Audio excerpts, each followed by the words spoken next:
I'm ready. Okay. So thank you very much for joining us to the open lecture of the IUC on ethnography of the legal discourse. I'm very happy to have Clark Cunningham with us. Professor Clark Cunningham is one of those global experts on clinical legal education and other topics like legal ethics, etc.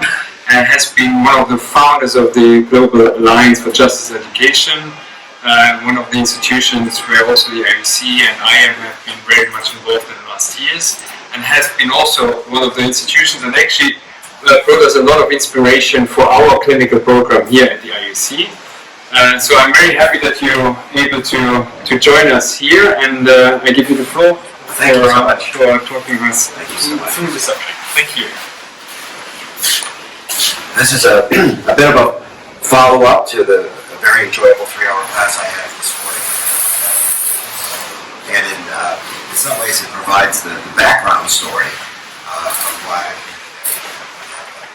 it's really kind of a lifelong interest in improving lawyer practice. So the title comes from this article, which was actually written quite early in my academic career. The QR code will take you to the article. Lawyer as translator representation as text towards an ethnography of legal discourse. When I was an undergraduate, I studied anthropology, and I also studied linguistics, and I also studied literature. I ended up spending the last 4th year of my undergraduate program not completing a major in anything. Maybe it tells you something what the future of my life was going to be. But I did an entire year of independent research and a mini thesis on the role of metaphor and symbol in medieval and Renaissance English literature, which brought together linguistics, cultural anthropology, and literature. So I came to law school with some of those interests.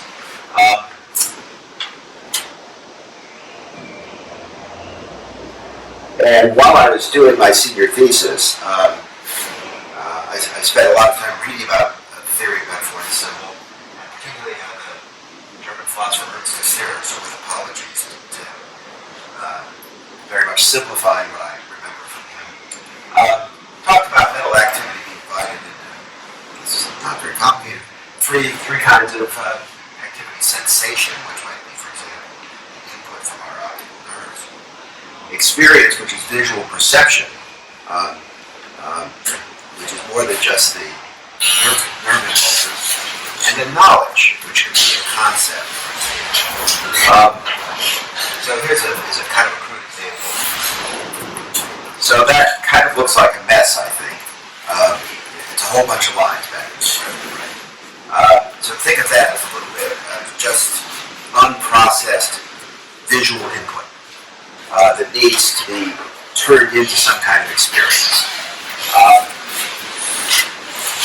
And then one way of processing sensory input into experience is a process of kind of editing or exclusion. So if you take this bunch of lines and overlay it like this, it's exactly the same lines, but some of them now are highlighted in color, and all of a sudden we see something there. It's not the entire array of lines, it's a portion of them. We experience it, but then we also give it a name, and we can sort of fill it in, and we now say it's an E. We need the name E and the concept E to take the experience of the color and turn it into something we can recall and refer to again.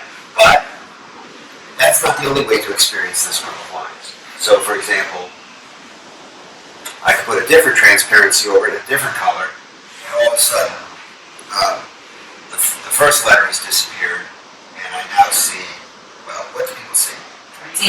Dirty. Right. I intended it for a B. Yes. Right. The way this was constructed is I took 4 or 5 different letters and traced them out. There's a K in there, There's a D in there, and I put the transparencies all on top of each other.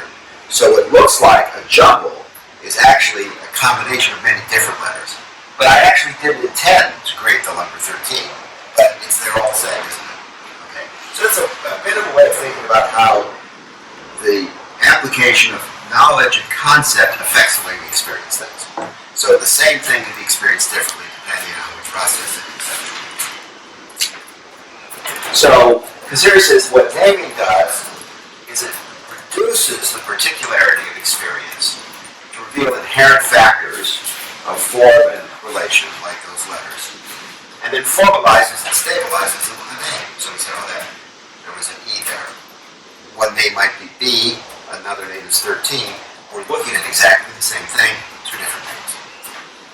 So that's a background for thinking about what I titled my article, The Lawyer as Translator, and then Representation as Text.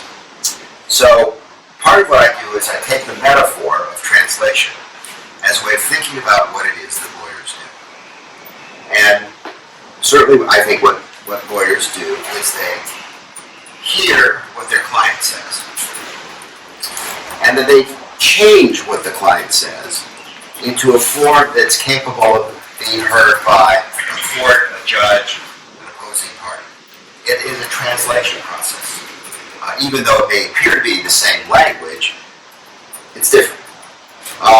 And the process of translation, as we talked about this morning, even if you try to be a perfect translator, there's going to be changing meaning from the first language to the second language. When I think about the lawyer as translator, I think about the ethic of the translator. So a good translator, their goal is not to change what the first person says. Their ethic is to be as faithful as possible to what the first person says, but make it comprehensible to the second person.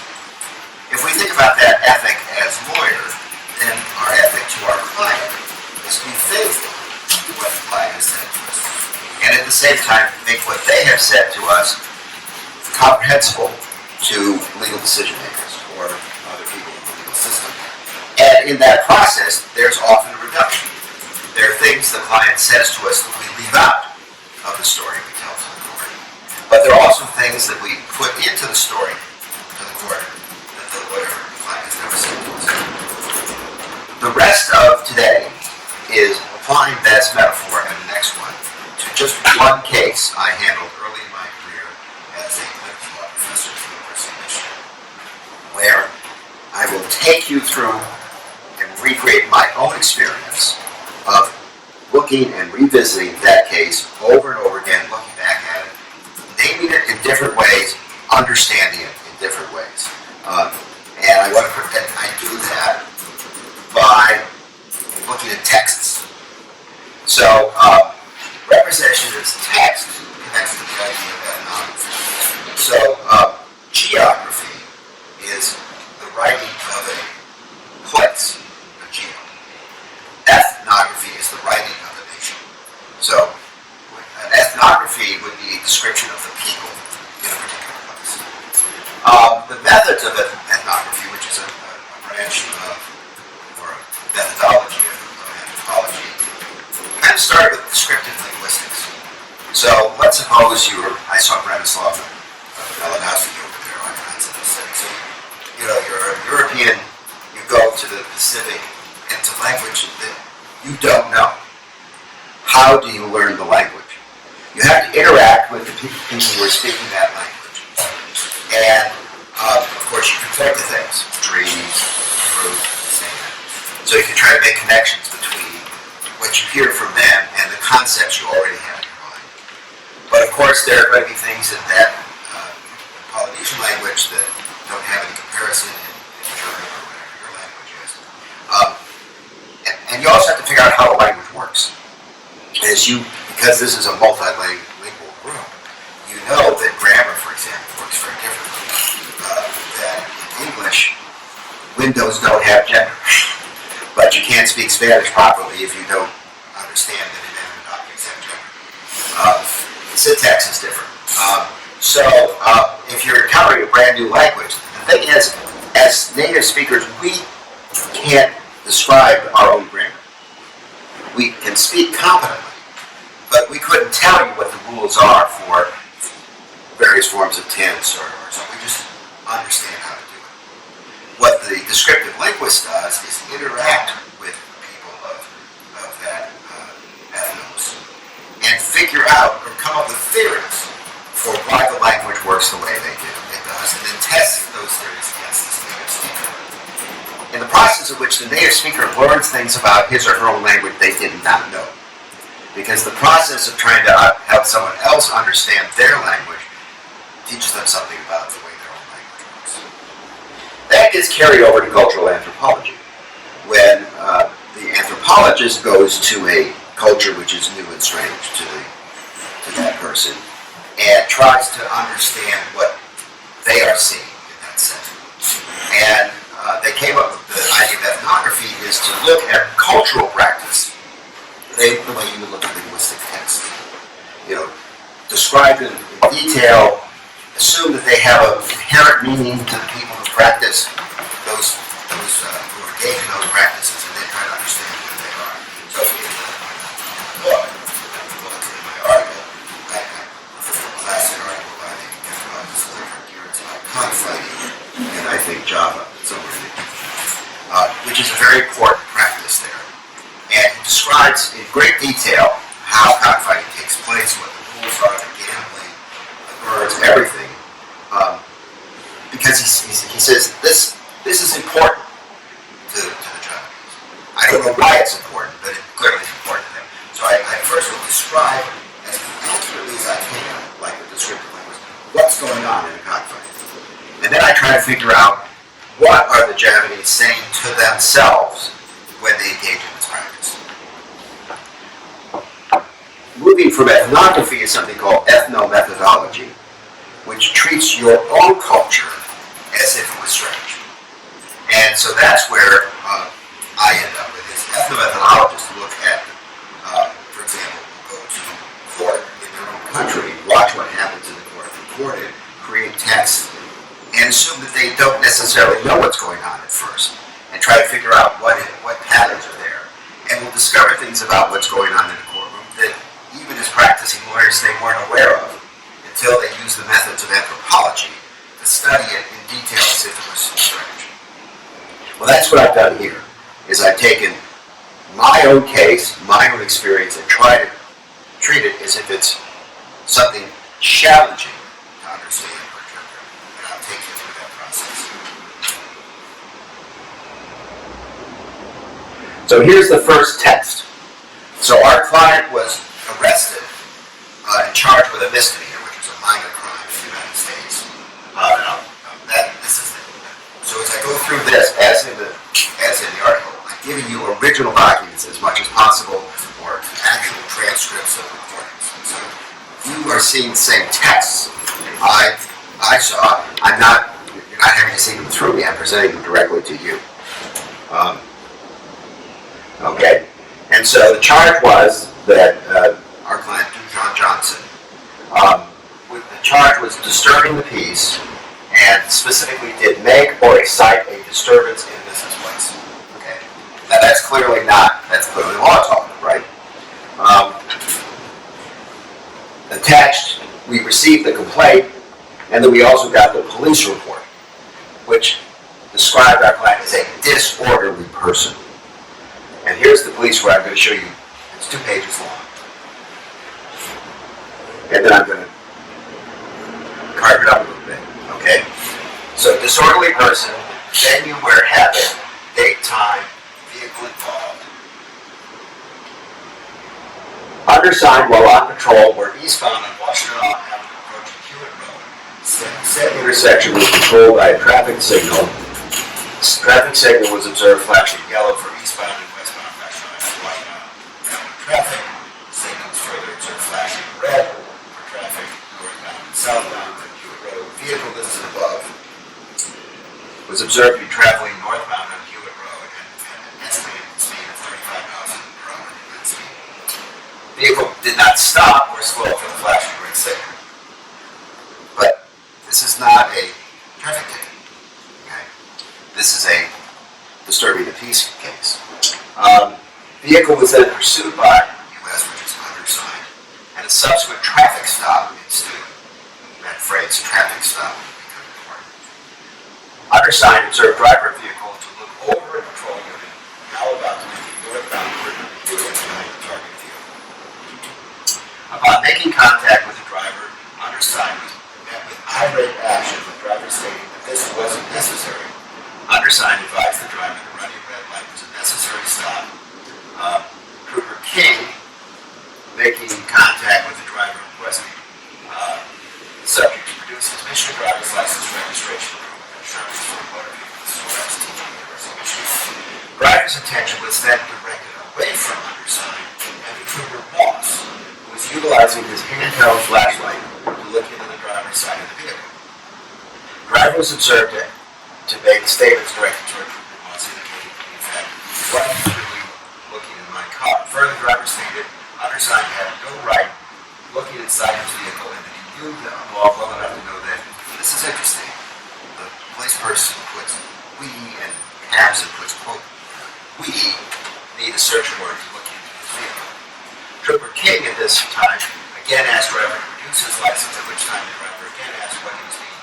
And then he puts capital H, harass, for undersigned explained they observed him run the red light and that this was the reason for being stopped, and undersigned did not feel that they were conducting themselves in any offensive manner. The driver then began indicating that he constantly not read the captured red light, that he came to a complete stop and then undersigned making this out for a reason to capital H, harassing somebody. The driver continued with verbal accusations of undersigned being, quote, all caps, strong arm vigilantes, unquote, and quote, taking things out of the working people. The driver repeatedly stated, I have no respect for all caps you people, and you are capital D bigots.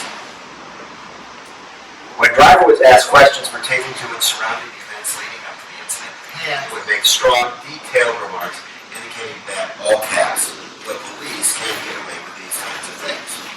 Undersigned, upon continuing the normal course of action on this traffic stop, felt uneasy with the situation as the driver was acting in a manner such to create undersigned with a concern for safety of officers. Undersigned has made many traffic stops and is not coming into contact with persons acting in this nature without attempting to hide something or possibly having contraband or a weapon about their person or accessible inside vehicle. Undersigned requests the driver to place his hands on the hood of his vehicle and spread his feet back in the normal roll start position. Undersigned asked the subject if he possessed any weapons, guns, knives, etc. The driver stated that undersigned could not search him unless he was arrested for self-defense. Undersigned again explained to the subject that they wished to pat him down only to dispel the possibility of him having any weapons. The driver continually stated that he was not letting undersigned pass him down. The driver was arrested for disorderly person. The driver was then handcuffed and patted down. So, I read this report, we got this before talking to the client, and I translated it, okay, and gave it a name. I said to myself, this is not actually a disorderly conduct case. This is an improper Terry stop that had escalated into a pretext arrest. So, put in quote, names which are peculiar to my language as a lawyer, wouldn't have been anything, something, particularly the first one, someone who's not a lawyer. Well, what's a Terry stop? Well, Fourth Amendment to the Constitution says the right of the people to be secure in their persons against unreasonable searches and seizures shall not be violated. The case of Terry versus Ohio in 1968 took a look at the practice generally known as stop and frisk, and said, okay, this is the first time that the Fourth Amendment was applied to that situation by the Supreme Court. And the Supreme Court said, well, a stop and frisk is something that kind of falls within the Fourth Amendment. Because when you stop somebody, you're seizing their person, albeit briefly. And when you frisk them, you're searching their person, even though it's a limited search. Because it's a brief stop, and it's a limited search, you don't have to go through getting a warrant or the full procedures of the Fourth Amendment. But the officer has to reasonably conclude that criminal activity may be afoot and the person may be armed and presently dangerous to justify a stop and frisk. It can only be done, the court said, if the officer quote, reasonably concludes that the person may be armed and presently dangerous, and in determining whether the officer acted reasonably, due weight must be given not to his inchoate or unparticularized suspicion or hunch, but to the specific reasonable inferences which he's entitled to derive from the facts in light of his experience. Well, at that point I said, I read that police report. There's nothing in that police report that indicates that those officers could reasonably infer that the driver was armed and dangerous. Okay.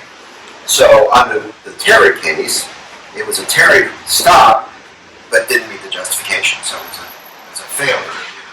Now, after Terry, there was a case decided U.S. versus Robinson that said if a police officer actually arrests a person, doesn't just stop and frisk, but arrests a person, the officer can do a complete body search without any basis to believe the person is armed.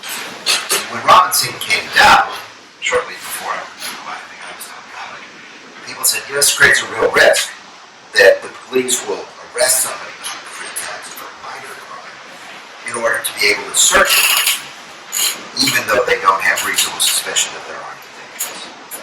And therefore, Robinson created the risk of pretext arrest. I had studied in law school, and I said, this is a classic example of a pretext arrest being used to justify searching somebody when there wasn't basis for believing he was armed and dangerous. And then I went back and looked at that, and sure enough, nothing in here, like we have this, I've made many traffic stops, and I have not come into contact with people acting in this nature without them attempting to hide something, or possibly having countermeasure weapons. Well, that's at best an option, right? We can, they ask the driver, I want to search you. The driver says, you can't search me unless you're arresting me. And the officer said, okay, fine, I'll arrest you. And he had to have a reason to arrest him. So the reason was you were creating a disturbance in a public place. You're a disorderly person. Now that I've arrested you for being a disorderly person, I now, under the Constitution, can search you and didn't find it. Okay? But the pretextual arrest still is there. So we came up with this theory that he would file a motion to suppress all evidence of anything that happened after they requested him to submit to the background search because the request was unconstitutional. They didn't have a basis for asking him to submit to have them searched because they didn't have any reasonable belief that he was armed and dangerous. And it was a way for us to bring these issues in front of the court right away before trial. And that's exactly what we said. In the police report, there's absolutely no evidence other than unparticularized suspicion or hunch that the defendants are dangerous. Actually, that language from the court. The troopers approached the defendant after he emerged from his car. He stood there in plain view. There's no indication that the officers had any visual clues, such as a lump in his waistband that might make them suspect the defendant carried a weapon on his person. He made no threatening movements of any sort. Indeed, all that is reported is the high-grade questioning of the police officers' actions and accusations of misconduct and harassment.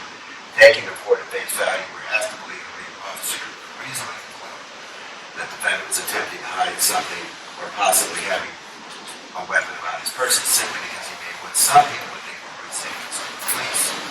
And so, at no time during the incident in question did the defendant do more than object to demands made of him by the police and ask for the reason for the demands. The troopers could not have had a reasonable suspicion that the defendant was armed and dangerous. The question of that weapon was improper and the proof that unlawful conduct was arrested. Notice, none of this is our client's story. None of this is the client's story. This is the police officer's story. Now, people who particularly do criminal work, but if you can take the police officer's version and say, even if we take the police officer's true, we win, that seems like a good strategy. right? So he said, taking the police officer's report at face value, we should win this motion. But we're not speaking the client's story at all. And bothering all the time. You know, well, this is a good strategy to get the outcome for our client getting the case set up. Well, strategy actually. So we went to court. This is the 14B District Court. Interestingly enough, it's now called the John B. Collins District Court. It's named after the judge we were in front of all those decades ago. I guess they thought he was such a great judge they named the court after him. So this is the building we went to. We had the hearing. The prosecutor asked a few questions. Now tell me about the defendant's demeanor. And this is not King, but the other officer. Very hostile toward myself and Trooper King. What about his tone of voice? An angry type of voice. What was the intensity of his voice? What about his physical actions? Thrashing about, waving his arms and fists and saying, and then it gets cut off. Is this usual unsettling factor for somebody acting like this? So officers are prepared to give this testimony. I still don't see reasonable suspicion that he's armed and dangerous. So this was the examination actually conducted by one of the students, because as I explained this morning, in the United States, law students are allowed under the Civil Practice Act, under attorney supervision, actually appear in court, question witnesses, and so on. So the question the students said, at the point in time which you got out of the car and saw the defendant walking up to the station, he didn't appear to be acting in a way that would indicate that he was armed and dangerous, did he? Officer. At that point, there was no way of telling. He had clothes on, it was winter time, he could have been armed, he could have been dangerous. Anytime you make a traffic stop, it could be an armed and dangerous person behind the wheel or a passenger in the vehicle. But there was nothing that he specifically did that indicated he was carrying a weapon at that point. We practiced all this, of course. Like I said, stated, every time we pull somebody over somebody, we treat it as if they were armed and dangerous. So at that point in time, you didn't really have any reason to believe there was any criminal activity footage, besides running the red light or not. The reason Trooper King patted him down is that for his safety along with mine, anytime somebody exits the car that we believe, we don't know, okay, we do a pat down, it's not a search, it's a pat down for any sense of weapons. I understand. And he defended, argued about that our pat down was illegal. You're not patting me down. That brings up our intensity level a little bit higher. More cause for alarm. So Trooper King patted him down for offensive weapons, weapons students. So the main reason for the pat down was then because he refused to admit to incident voluntarily. Answer: basically, the pat down was done for the officer's safety and Trooper's safety. Myself and Trooper King. See, it keeps coming back. Question: if the defendant had not refused to voluntarily submit to the pat down search, he would not have been arrested for disorderly pursuit of confidential. Can't say one way to go. You're asking me a hypothetical. Was defendant's refusal to submit to the pat down search one of the reasons he was arrested for being a disorderly person? Yes. And at that point, what other things had he done to be a disorderly person other than refuse to submit to the pat down search? By saying that the only reason we stopped him was because he was black, and we couldn't do the things we did as far as myself flashing the flashlight into the window to check for trouble stopped him in the first place because he knew his rights.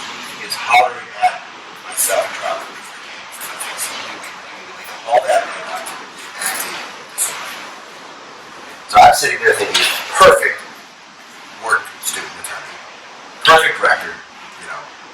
We followed the language of the case. Well, I was unpleasantly surprised. I called it an improper carry stop that was pretext arrest. The judge had a different name. He said this was an attitude arrest. This is what the judge said. Well, there's no doubt in my mind this is definitely an attitude arrest. And had the person not exhibited the attitude that he exhibited, then he never would have been arrested. I think that's pretty obvious, and I don't think there's anything wrong with that. I think that officers out on the street are human, subject to the same human responses that other people have, and they react to this is a valid traffic stop. Then the officer asked him to get in the Terry, so, the judge knows I'm talking the language of Terry. They say, what's a valid stop with me? The officer may engage in pretended search if there's reason to believe the stop the individual is alert and present dangerous. On this particular case, they didn't have any reason to believe that the person was armed and presently dangerous. I've said on numerous occasions, and I think I'll continue to say it until some part of the court knows me that I'm dead wrong, that the first duty a police officer has in this society is to survive.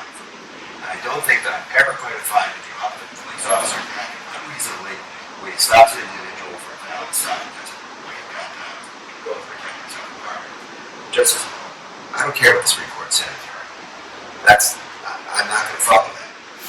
As far as I'm concerned, anytime an officer stops somebody, they can do a pat down. Even if they don't believe, have reasonable belief that there are investigations, I'm not saying everyone. It gets worse. In this particular case, there seems to be a request for pat down which was denied. Now, at that point in time, had the individual agreed to the pat down and it turned out that he did not have any weapon, then obviously that would have been the end of it. And the police would have just exercised their discretion and moved on.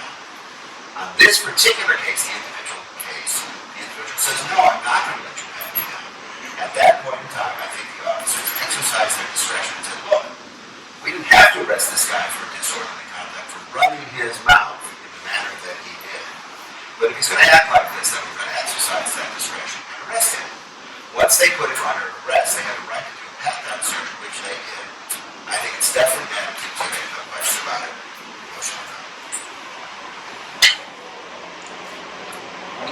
So,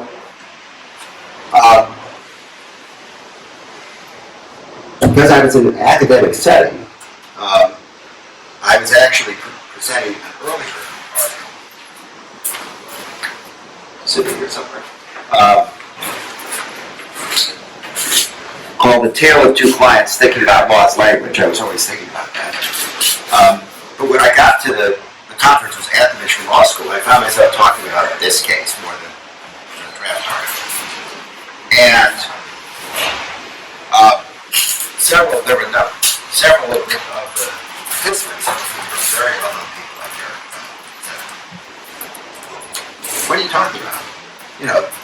This is all because it was black. Right? What are you talking about the Fourth Amendment? That's not what this is really about. So I went back and watched the videotape of the initial client interview.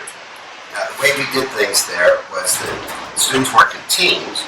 They would interview the client initially without the professor being in the room.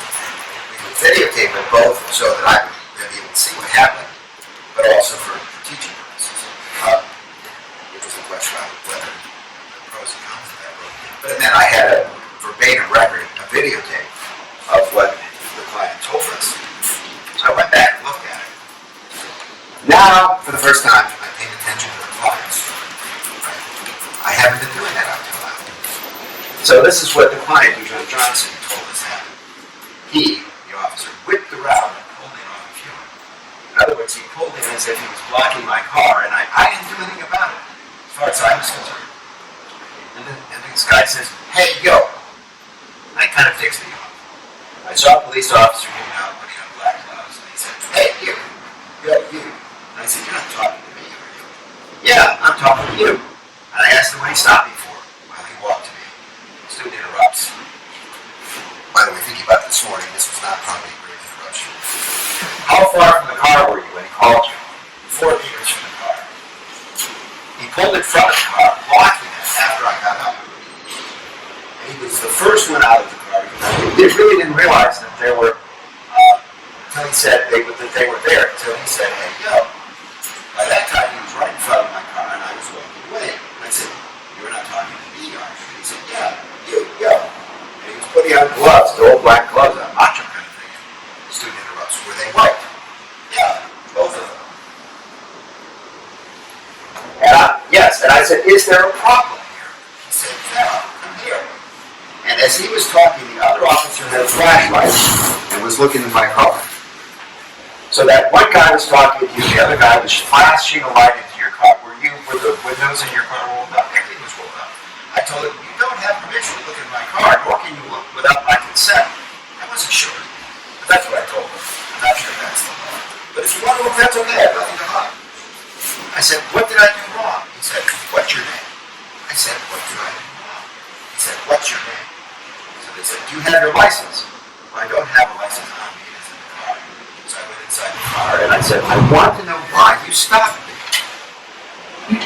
So I had my wallet with my running bag with the gear. I moved all the bag, reached out my wallet. He said, you stand over here. And I said, what's the problem?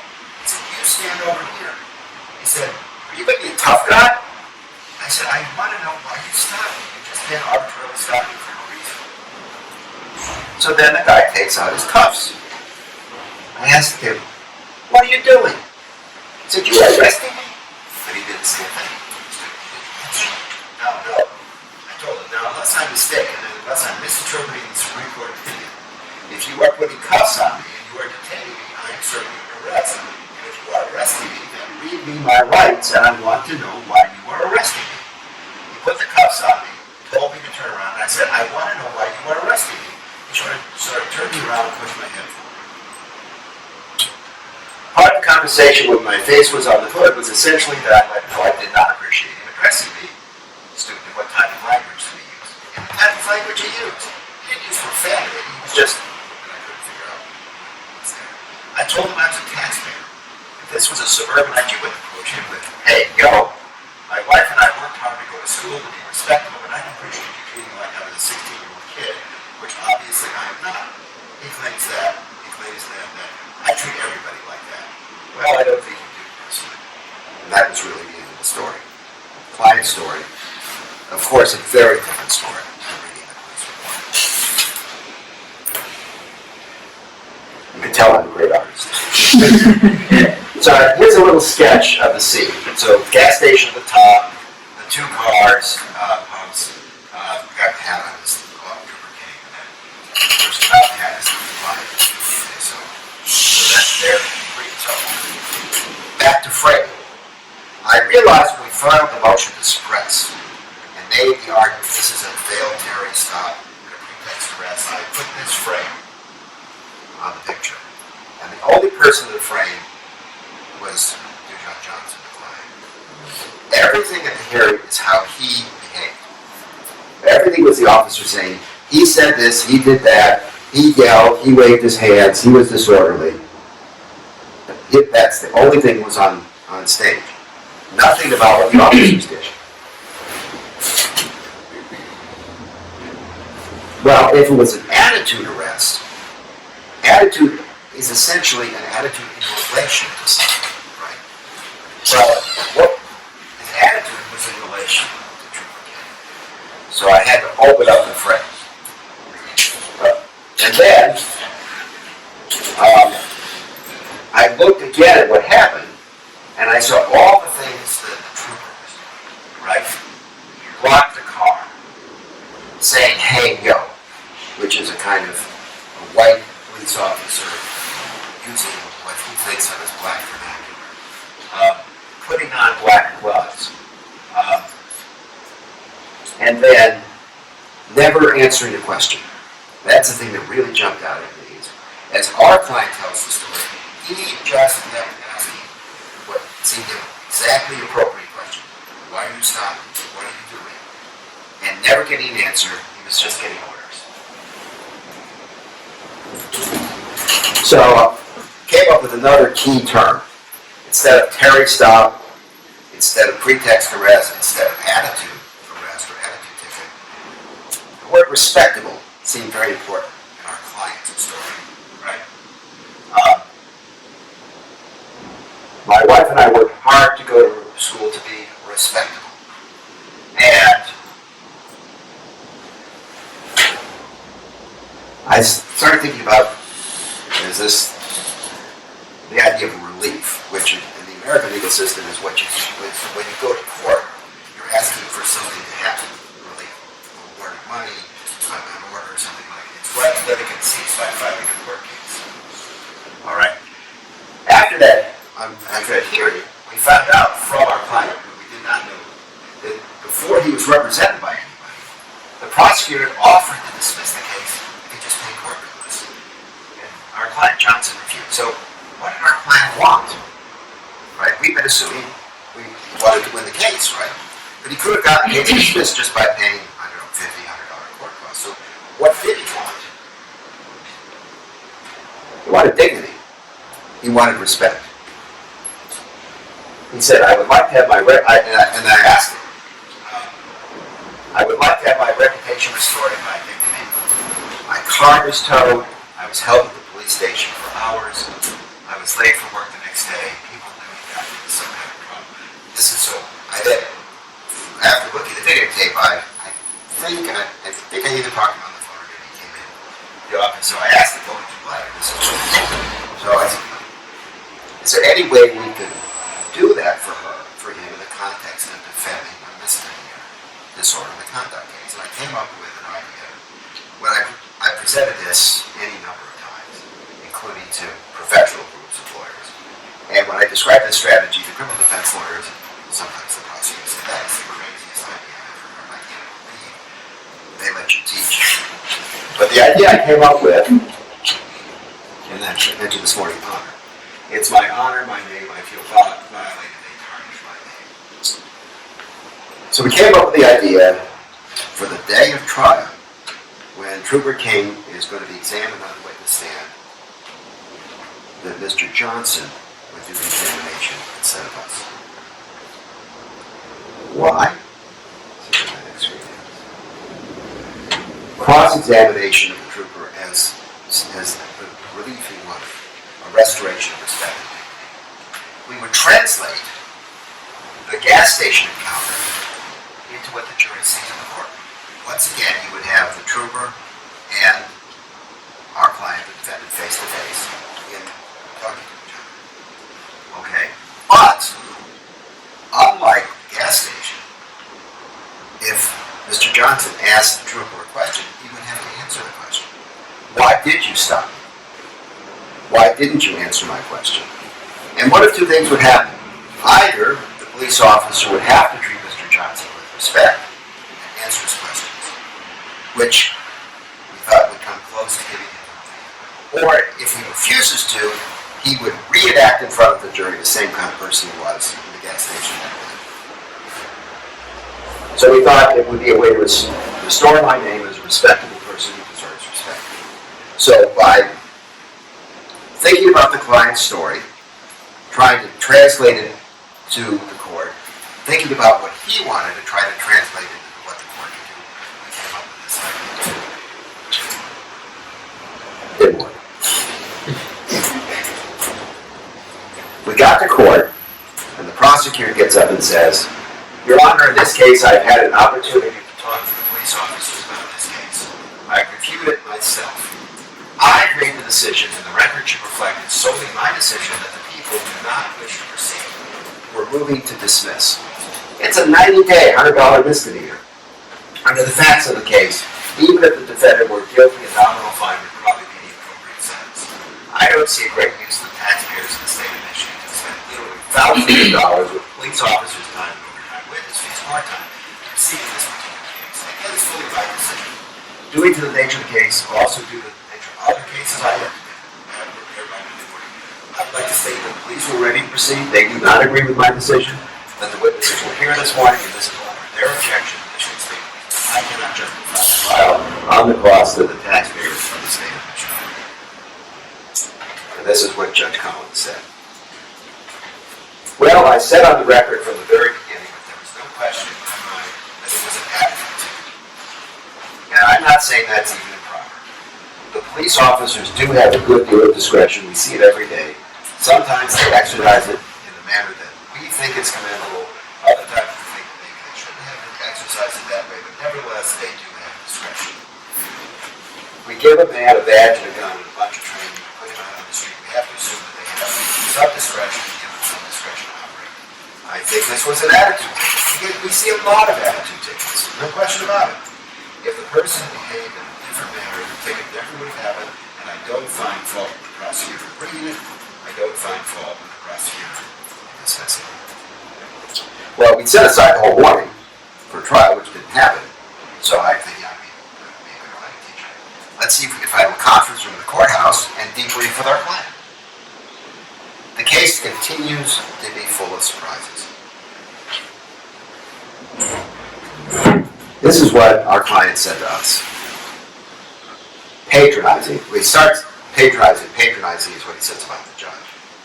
And then he turns to the students. He says, I have a big thing about respect. Sometimes if you were talking to a child trying to make me understand as if I had no common sense, the way you guys talk to me and approach me, it's a little like the way Trooper, I think it's guys are approaching me. So I'm sitting there, and our client is furious. The students are trying to say, well, you should be happy. The case is dismissed. You know, is that a great outcome? No, it's not a great outcome. And he's saying, so I'm taking furious notes, thinking I'm going to work. Then he turns and looks at me. You're the kind of person who usually does the most harm. You have a guardian mentality, so you know the answers. Oversensitivity, patronizing. All the powers are vested in you. I think you may go too far, so you know the answer. And I'm writing it down. I'm thinking, here I am, I'm not just trying to be a good lawyer. I'm not trying to be just a good clinical supervisor. I'm writing this thing about, listening to clients, lost language. I think I'm doing this amazing job of being a creative person representing my client, telling the story. This is what happens.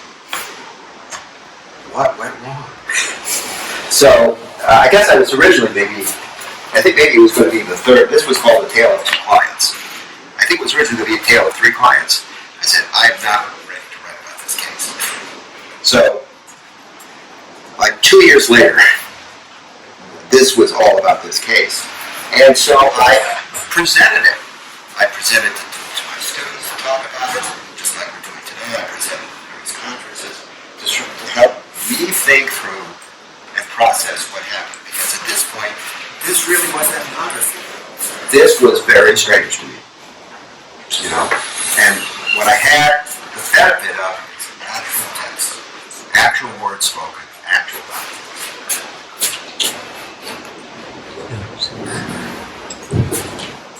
What I started thinking about is something he said. I'm not trying to put my story against their story. They're trying to paint a picture and I'm trying to destroy it. So I went back to the videotape of the first client interview. And I paid attention to some of the stuff he said at the beginning, which I'd skipped over, because I just didn't think it was relevant. So the client is telling the students, I was having problems with the clutch. It was a manual transmission, 1977 Triumph. I had run down on hydraulic oil, and when I went shopping, used gas, shopping for oil, because every time I went to the stoplight of the clutch, I couldn't shift it. So I had to turn it off in order to shift it. Wait, you had to turn the car off? Asked the student.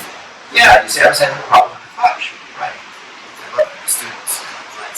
Significance will develop as one of the things that you'll see I have an argument about what is their story. Clients come to you, they already have a story in mind. And if you, as so often happens, aren't interested in hearing their story, they're still going to try to tell it to you, right? And it's going to interfere with the, but you also may miss something, right? Because the story makes sense to them, even if it doesn't make sense to you. So I'm sure the students say, why are we hearing all this stuff about the clutch? But the client says, it's significant. So, okay, why is it significant? Okay. Later, there was a flashing red light. I turned the car because I couldn't slow down and she would turn the car off. So did you come to stop? Please stop. Okay. Dujon Johnson knew he could not possibly have been observed running the red light by the police. He had turned the car off and had to turn it back on to go through the intersection. All right. And I just had, none of us had picked up on that. We all had taken for granted, as the judge did, that it was a valid traffic stop. We weren't going to get in a fight about whether or not he ran the red light. he didn't run the red light. He couldn't have because of the problem with his clutch. Then I started looking at some other details that I hadn't paid as much attention to. Okay? So if he didn't run the red light, why did the police follow him into the gas station? And of course he says they just didn't follow him into the gas station. They whipped around and blocked his car. Right? Well, he was driving a sports car. Turns out it was 4:30 a.m. in the morning. He'd gotten off a late night shift. He was wearing jogging clothes. And he was in an affluent area near Country Club. He was a young black man out of place. So I'm thinking, well, we never really thought about the story being, this is what has since been called driving while black. We're not afraid of things. That was not the story we were telling. Okay? We start off with a story of improper police procedures, right? And then we told a story of a person being treated without respect. But racial identity was not part of that story, right? But then you look back at this, okay, and you see, okay, they're looking inside the car. Why are they looking inside the car? If it's a traffic stop, right?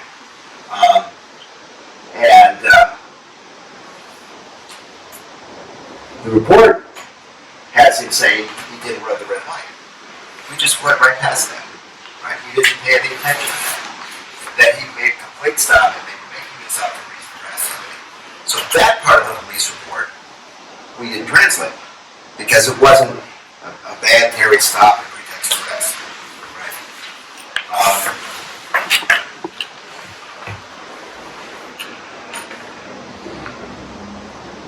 So by this time I moved to Washington University in St. Louis. Here's an article. Spend an evening on patrol with officers Burgess, Frank, or Winter and watch them stop. There are especially interesting cars with two or more young black males, which they say can be a telltale sign of a drug car. A curious thing happens when some cars are stopped. Without being asked, some of the male occupants get out, unhitch their belt buckles, and place their hands on the roof of the car. A frisk procedure, they obviously been before. These are people who are not disorderly persons. Disorderly, he didn't take orders. Okay? So, looked at it a new way, the two officers were engaged in what they might have called good police work. They see a black man driving a sports car at 4:30 in the morning. Looks suspicious to them. Let's pull him over. Let's see if he's got some drugs in the car in the trunk, which is why he flashlights in the window. And then the fact that he starts saying, "Why are you stopping me? You need my permission with the car," to them says, not he's presently armed and dangerous, but he's got something in mind. We made a good decision stopping this guy. So they arrest him for disorderly conduct, and guess what? They don't find anything. So, if this is a standard police operating procedure, I have a feeling it's not unique to the United States, of just stopping, particularly people of color, and frisking them and frisking their cars, hoping to find something. And if they don't, they let you go or they give you a ticket. There's nothing that really controls his behavior. So, was this then the story?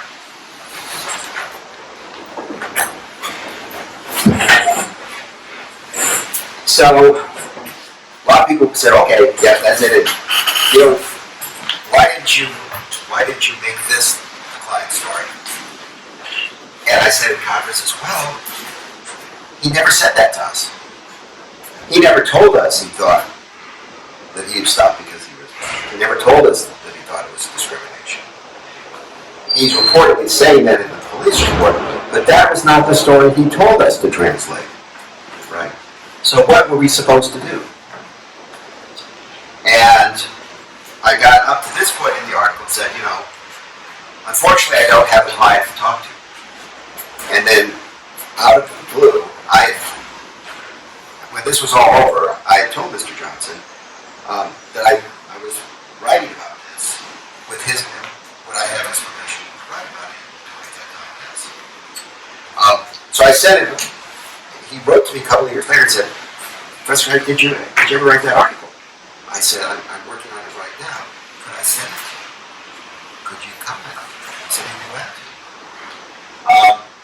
And his responses were the last bunch of surprises in this case, which is full of surprises. And if you get to the article, you will find that the last part of the table of contents is called Last Words, and the last words are my clients. By good fortune, I don't take credit for the fact that he reached out and contacted me. And you can download the whole article, and it's worth reading the end for his comments. But there were a bunch of surprises. So at this point in time, which was like the early 90s, clinical teachers had started to be given the opportunity to publish. Often we were not given the opportunity to publish. Because if we wanted to write about work we did, the academic journals would think it was worth of publication. Part of it made changes that some of us, I was involved in the clinical law review started, which was designed to provide a place for this sort of thing. And so a number of people started writing articles in what became called critical lawyer, like critical case studies, but critical of lawyers itself, and looking at the way lawyers practice as itself replicating patterns of oppression and suppression. So this article kind of fit into that genre at that time. But the other articles that were being written at that time, as you would expect, changed everybody's name to protect confidentiality. And then you saw that changed the name from Dujon Johnson to something else. They changed the name to Johnson.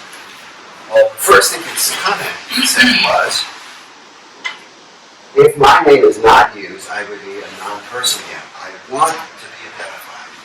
This anonymity has to end somewhere. I was anonymous at work. He says, you only have permission to write about me if you use my name. I anticipated that. Which meant that I had to use everybody's name. The real name of the judge, the real name of the prosecutor, of the officers, which made me feel a real responsibility for accuracy, I can tell you. So that was the first surprise.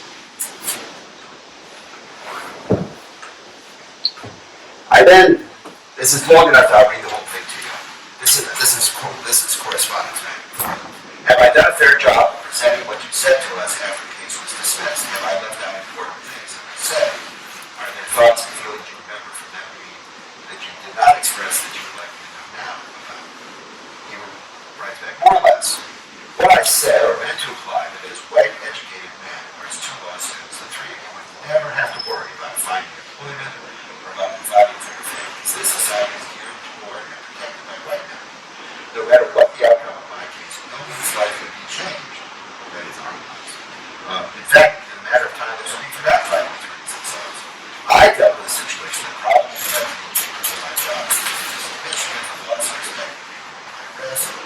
Now it's starting to be a very real clear prospect. The very fact that I was involved in the legal proceedings as I saw it as a presumption of guilt, I have the two requirements. I was a person of color, and I didn't own my place. This then was a fight of survival for whatever control I had left. How can I not have control of my life and still have goals, dreams, and ambitions? How could I be a husband and father? How would my wife treat me? Yes, these were things that were pressing against my mind when I referred to the whole of my life. I felt very emasculated less than I had. How much story there was that I had no idea of. That I had no idea of. Really, until this point. Until this point. Here's the last surprise. I said, well, why didn't you tell us to make this a case about race? Am I right in thinking that you did not tell us in our various meetings that you thought you were stopped because you were black? And if you did tell us, can you remember when and how you told us what our reaction was? If you did not tell us, did you think nonetheless the kinds of actions the officers were racially motivated? If you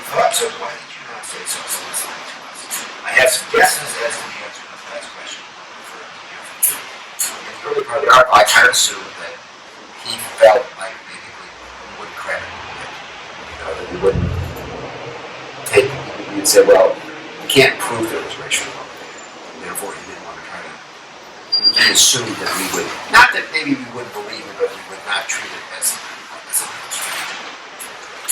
I did not tell you, Johnson writes back, it was a racial issue. Although I knew from the very beginning that it was my restoration motivator. I would have confided, but who would believe me anyway? Well, that was part of my concern. But then he goes on to say, I felt that on the basis of law itself, that I did not have to interject the aspect of racial bias. I knew legally that Kaiser's actions were wrong, and I felt I had taken a higher moral and legal reason. So he made a deliberate choice. And then we talked on the phone, and he explained further. I didn't want to interject the issue of racial basis because I didn't want to cloud the legal issues. I felt that I had enough rights in the legal realm to go on. There was a sound legal basis for what I did.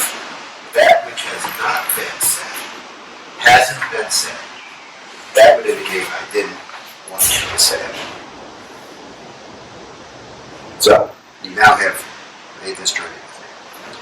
And at this point, I said, I'm rethinking what I want to do as a lawyer, and as a teacher, and as a scholar. Understanding the client, and understanding their story, presenting their story, is an unbelievably challenging thing, and worth my spending the rest of my life trying to figure out. And so, let's see, a couple of years later, I did this article. These are, there is a QR code at the end of this PowerPoint where you got the PowerPoint links. But Bonnie McElhenney, I then started, by then at Washington University, I started co-teaching courses with Bonnie and someone else from the anthropology department around legal discourse and linguistics. And she and I wrote this article, Making It Extremes, Putting Discourse Analysis to the Service of a Public Defender's Office. And came up with a model where we thought sociolinguistics could improve the way public defenders represent their clients, sort of working from this experience. It's a great idea. At that point, I was partnered with a public defender's office, and I mentioned this morning, it varies from state to state, but in Missouri, a public defender is actually a government office, government funded, though it has independence as you would expect it to have from the other branches of government. And we operated in partnership with them. So I had an office in their office, and they referred cases to us and we co-counsel them. So we had this idea that we would be able to record initial meetings with clients and all of that. And I spent time with them, and they finally said no. Said it just makes us too nervous. We don't want our clients recorded, because if the recordings got out, it could hurt the case. And it just seemed like a weird idea to them. So, great academic article. I don't know, in university clinics, like the one in Michigan, where they automatically record things, I would like to think that the Cornell article, where a translator has influenced this kind of analysis, and it has been extensively cited. But when I went from Michigan to Washington University, I went out of what we call an in-house clinic situation, which is not that common in Europe, where we operated our own law office, and we could control working in partnership with other people. And they just were not, the idea of setting up a videotape and bringing in meetings, I just couldn't sell it. So then what I did is I decided to sort of evangelize or proselytize or preach about this general idea to try to get the idea out. So I developed something called the ELCC, the Effective Lawyer-Client Communication Project, and I talked about it any place in the listen. So I presented it in London in 1998, I presented it in New York City. Later that year, I presented it to the International Client Counseling Constitutional Board, teachers in the West, the very first gate conference in India in 1999, New York University Law School. A presentation in 1998 led to this article for all of you. Get the QR code now or get it off the PowerPoint if you like, describing the project and the background of it. then did is try to incorporate these into a more traditional course, which is the required legal ethics course. In all American law schools, there's a required upper-level course in ethics, which I've been teaching for quite a while. And I thought I should bring my knowledge and skills as a clinical teacher into the classroom. And so what I did was, and that's what this article gives you, is I built my course, which is now called the Client Relationship, not legal ethics, because I think legal ethics is pretty much all about the client relationship, into a two-part exercise. The first exercise is a meeting with a client who, based on a real case out of New York City, it was handled by the Columbia Clinic. The person's being evicted from public housing. Government-owned housing is subsidized. So losing subsidized housing in New York City is a big deal. The charge is that her teenage son is suspected of being involved in a neighborhood mugging, and that therefore they're undesirable tenants. The task of the first meeting is to learn the client's story, which I now emphasize endlessly to my students, but also to explain, and specifically to explain the lawyer's duty of confidentiality. And the requirement is that they had to explain it in a way that was accurate and complete and comprehensive to the client. And I don't know what rules are like in Italy, but the rules of lawyer confidentiality in the United States are actually quite complicated. There's a general principle of confidentiality, but there are a bunch of exceptions. Some of them are at the lawyer's discretion, a few of them are not. And so the challenge is, if you say to your client in the United States, everything you tell me is confidential, I cannot disclose without your permission, you have just misinformed your client. Because there are exceptions. But if you explain exceptions, are you explaining in a way that can be understood? Do you have to explain all the exceptions to be complete? So it's actually a challenge. So that's the first part of the exercise. The second part of the exercise is 2 weeks later, the clients come back and are preparing for the hearing in front of public housing. In the first one, nowadays, I have them like I did this morning, watch a videotape of it. In the second one, half the students are given the instructions to be the client. Half of them are given the instructions to be the lawyer. They have confidential instructions. The exercise is intended to present one of the most difficult ethical problems, which is, what do you do if you think your client is not going to tell the truth, which is a universal problem, right? And the ethical rules in U.S. probably mostly say you can't intentionally give a court false testimony. But what if you give the court test evidence and then you later discover it's false? What do you do about that, right? And they got back and forth. At one point, it said you have to disclose it unless the only reason you know it's false is because of client confidentiality, which means you don't have to disclose it. Then they switched back and said, no, you have to disclose it, even if it's a client confidentiality. Now we have a compromise that says, well, you have to take reasonable measures under the circumstances. So, very hard to explain that exception. Well, in this particular case, in the first meeting, the client has said, I know that my son could not have committed this crime because we were at home together watching a football game. Well, that's not true. They weren't together watching a football game. The son was out. The client, the mother, the son said, I was not involved in doing this. I was out with a friend. But the friend and the family moved away, so he doesn't have knowledge. And he's been in a little bit of trouble before. And they feel like without an alibi witness, they're going to get evicted. So they agree to tell this lie. It's not an ultimate lie, okay? But it's, of course, relevant.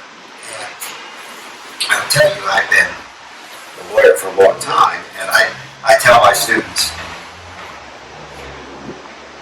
be prepared to believe everything your client tells you, no matter how improbable or unlikely it is. Also be prepared to disbelieve everything your client tells you, even if it's highly probable or unlikely. Because if you don't listen critically to what your client tells you, certainly the judge, the other side is going to listen to critically. You have to simultaneously have this ability to be open and receptive and get critical at the same time. So the challenge with the second meeting is the lawyers have come up with some evidence, a newspaper article, that indicates that the story about the football game is not true because the football game is the night before. How do you deal with that? Do you confront the client with that? Do you say you're lying or not? Do you let them kind of prepare the other lie? So they go through that, and it almost always works out differently in different groups. So in some groups, the client does admit that it was not true. Others, they stick with the alibi. But the problem is the client's instructions are, even if you tell your lawyer that it's not true, you're still going to insist on telling the alibi to the court because it's your own. So they experience that. We get together, compare notes, talk about it. And then 40% of the course grade is to write a short paper. And the short paper is to watch 2 videotapes of the same meeting conducted in earlier years by other students. And one meeting, the lawyer explains the exception, confidentiality, and never learns the truth. And in the other one, the lawyer gives a misleading, incomplete explanation of confidentiality, learns the truth. The client says, but I'm going to tell the alibi anyway, and the lawyer says, I can't let you know. And the client says, but you just said everything I told you was confidential. So they watch and analyze those 2 videotapes. They're also given transcripts. You can see how influenced I am by all this. Transcripts to carefully analyze, and then they write a paper comparing the 2 interviews with, first, the explanations of confidentiality, accurate, complete, comprehensive. How did the explanations affect learning the client's story? And now that you have experienced the role play yourself, seeing 2 different versions, in retrospect, how would you conduct it? So that's my effort, not able to access this in a live client situation, to have a large group of students go through this kind of process of how challenging it is to learn a client story and how challenging it is to communicate. This is another exercise I give, which this article is about how to make a child, which is a client counseling exercise. Again, this is embedded in that PowerPoint presentation. I ended up writing an article, What Do Clients Want from Their Lawyers, which I talked about to the students this morning, which is empirical evidence that clients really care about good communication. And then the students this morning saw this. This is what brings me here today, which is a project that started back in 2005 of developing simulations using people prepared to play like this in a realistic, consistent way with good feedback to the students about whether they felt listened to, whether they felt understood, whether they understood what was said to them. So, and the last, we have time for discussion, which I'm going to get out of, but Dujon Johnson, a very surprising person, as you've already figured this out. At the time that we were representing him, he had recently gotten out of the Army as a non-commissioned officer, and he was working at a hospital. This is Dujon Johnson later. There's his picture. He became a lawyer. Got a law degree from the University of Iowa. Became fluent in Chinese. Got an MA in Chinese study from the University of Michigan. Went to Taiwan, got a PhD from University of Taiwan. After I left Washington University, he went to the Iowa Law School, got a Master of Laws in Intellectual Property. He was a history teacher at one point. And then when the Ukraine War broke out, and I only know this last stuff because I just found it in my Google, and I haven't been in contact with him for years. There was a peaceful organizing response to people to go to the Ukraine, which he did. And then according to this article in 2022, as a former Army officer or Army soldier, I don't know what he was doing otherwise. He said, I'm going to go and fight. And then there's a follow-up article in 2023 that he was still in Ukraine, but was not a soldier anymore, but he was teaching at a university there, and I thought there was nothing to do. And that's the last I know of